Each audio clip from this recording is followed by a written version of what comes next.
Anyway, Sherri, okay. So the trending hottest topic lately has been this narcissistic thing. And I know that we talked about how you were married to a narcissist. And I just want to know, like, how did you get into that? I mean, I'm sure it started with love bombing, if I had to guess, but what happened to you, girl? You know, I was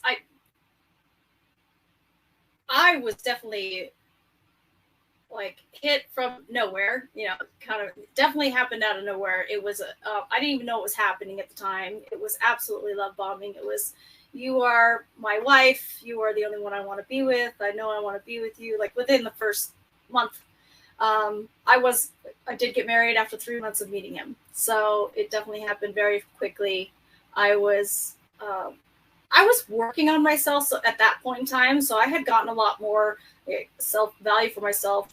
More, I was less insecure than I'd been, but I'd still very insecure. So he was a very beautiful man, and when he came up to me and gave me all that attention, it was very intriguing, and I turned off my, I put my blinders on, and I didn't really look to see the red flags, but I look back now. It's like, oh, I see all the red flags now, and it's so tricky. It's very sneaky, and sometimes I wonder if they even know they're doing it, depending on their past and what they've been through in their lives.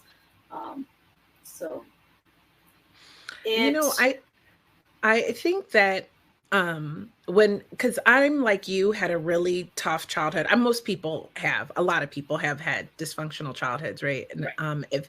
if you've watched the show before, you know that I'm a child abuse survivor, and I've had a lot of healing work like yourself that I had to do. And I think that when you come from that kind of upbringing, you're more susceptible to coming in contact, like when this person who's like amazing and gorgeous and suddenly is showering you with all this validation and praise and love and gifts, and they're like everything you ever dreamed of and more. And suddenly, like, even if you're already on a healing journey and you're working on yourself, you can succumb to being swept off your feet, male or female, because I know half of my audience is men. So we're not coming for men. This just happens to be a woman I'm talking to. Mm-hmm. But like, you get swept off your feet. And it's easy to feel like, oh my God, this is my person. Everything's perfect. And 3 months is fast. But how did you like just determine, were you like, okay, well, this is just it, I'm marrying him in 3 months? Or how did you make that decision?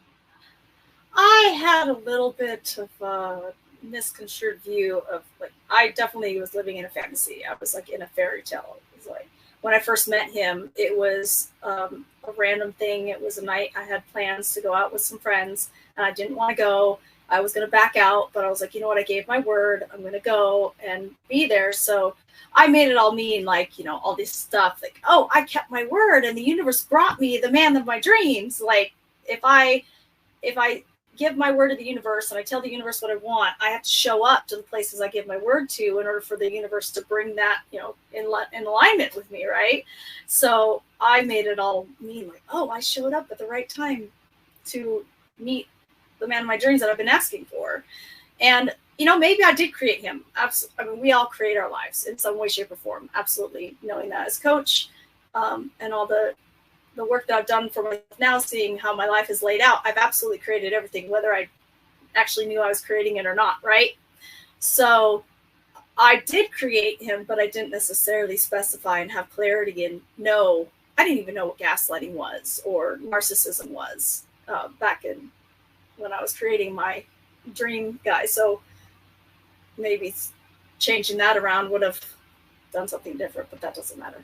So your answer to your question is more that I had this whole fairy tale happen to me where he showed up to the club we were at on Sunset in Los Angeles, and it had a bowl there. I forget what it's called. It's been so long. I think it was the only time I'd ever been there. Anyways, he came up to me and he was like, oh, I saw you from across the room, and I loved your smile. And it was like the whole entire room went away, and it was like just us in the room, it was a fairy tale movie moment for me. And he definitely swept me off my feet, told me everything I thought I wanted to hear. He thought I wanted to hear, which he was right on the money. And that he was also from another country, so he didn't have citizenship in the U.S. So that's also partly why we made the decision to move it so quickly. And I was 34 at the time. So, I mean, he just got lucky. Wow. So it was just like the right timing, the right words, the right circumstances. And I can already see with that whole he didn't have citizenship situation where it's like, well, if we're going to continue this relationship, we need to like move this along. Yeah. Yeah. And I actually was struggling because it was Canada. So because of my history, when I was 20 years old, I'm actually not allowed to go to Canada, or I have to get special permissions. And it's a big, just too much paperwork and things to do in order to go see him. So, yep. Yeah.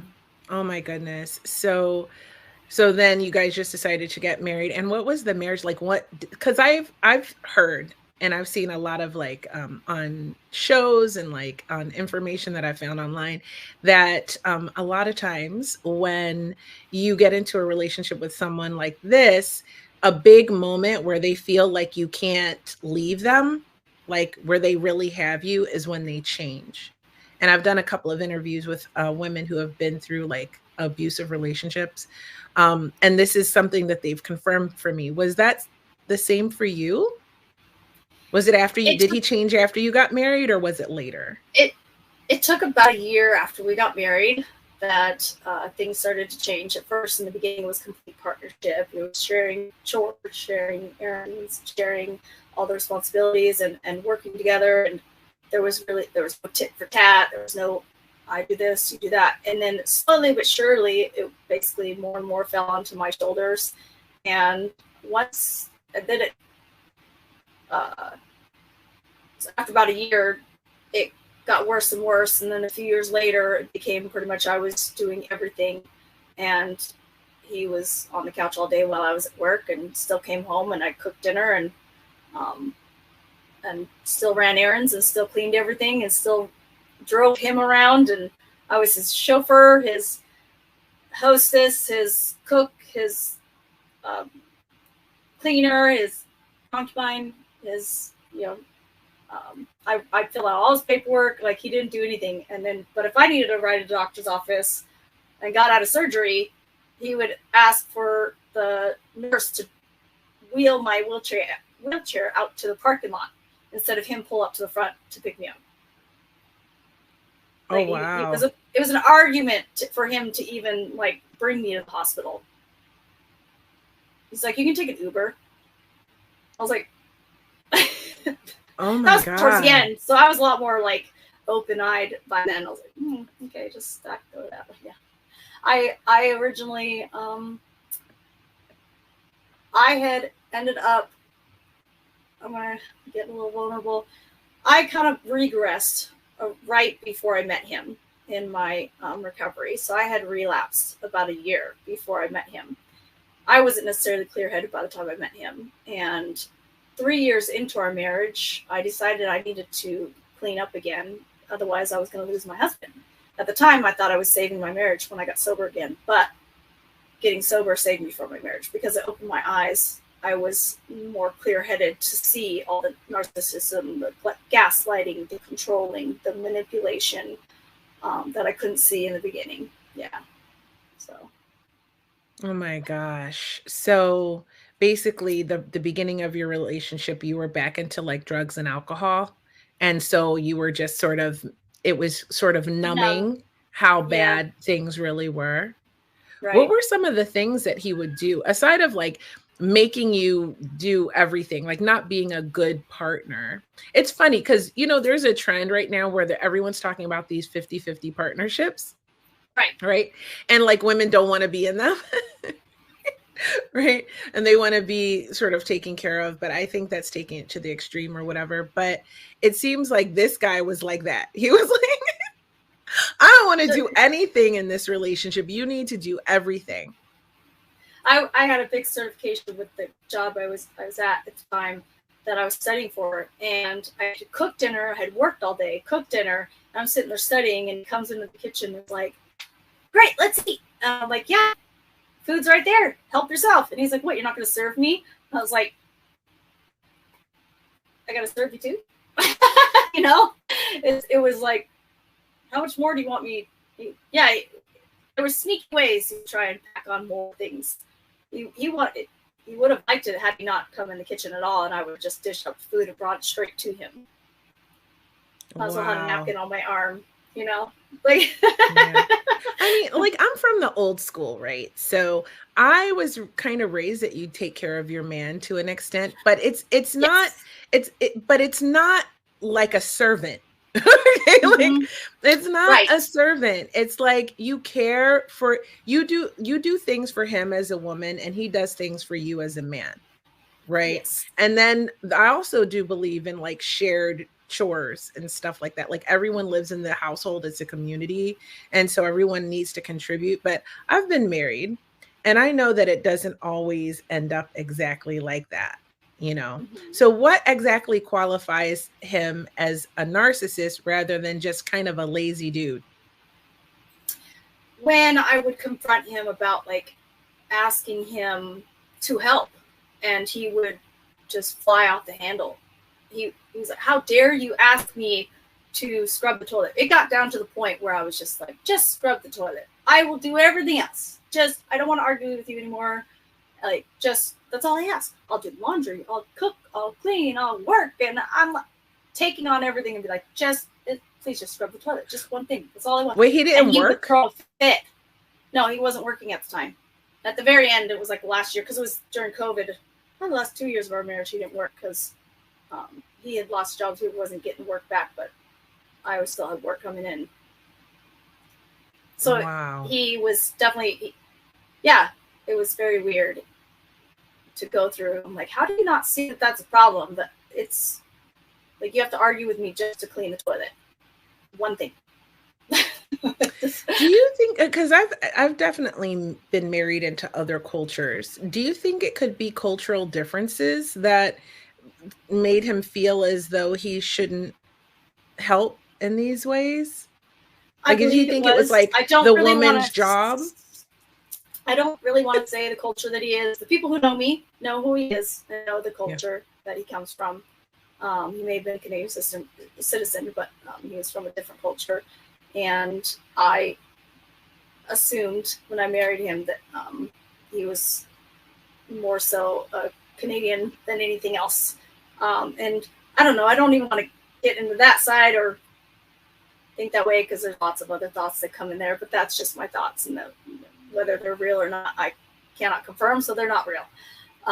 So yeah, I mean, it very well could be a culture thing. Absolutely. Interesting. So he was really indignant when you asked him to contribute to the household? Yes. How did you deal with that? Was there like gaslighting going on? He just didn't take accountability? Right. He was gaslighting? Right. It would turn into something else back to me. Things were said like how he had been proposed to by many women, but he chose me. And he would say things like, he's like, "I don't necessarily need you to be around. I know how to take care of myself. I know how to clean my own house. I know how to pay my own bills. I don't need you to be here to get all this done. I did live by myself for years."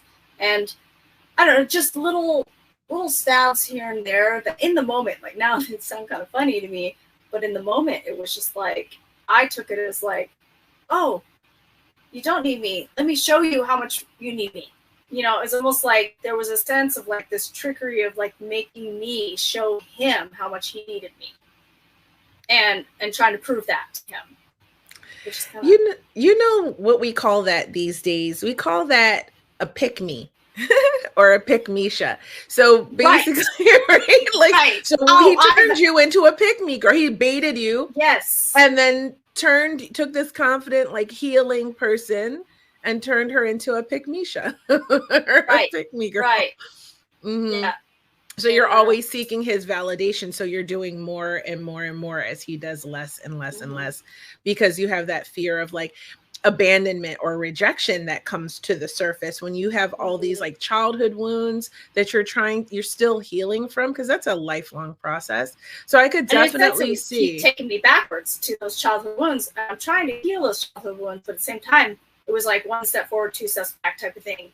Where it was like I was trying to heal and get better, and then he wouldn't let me. Like there was all these modalities that I wanted to go get coaching from these people, breath work and my chiropractic work that I was doing, and Reiki, and all these other things I was trying to get my healing from, my therapist, but he not let me. Just say, we don't have the money. You're too expensive. You need way too much. You need too much. That actually gave me like a PTSD flashback to my first marriage. So my husband's mother, she used to always tell me I always wanted something. And that was like her little way of being like, you want too much. You want too much. And I feel like, well, you never have anything more than you already have if you don't want something else.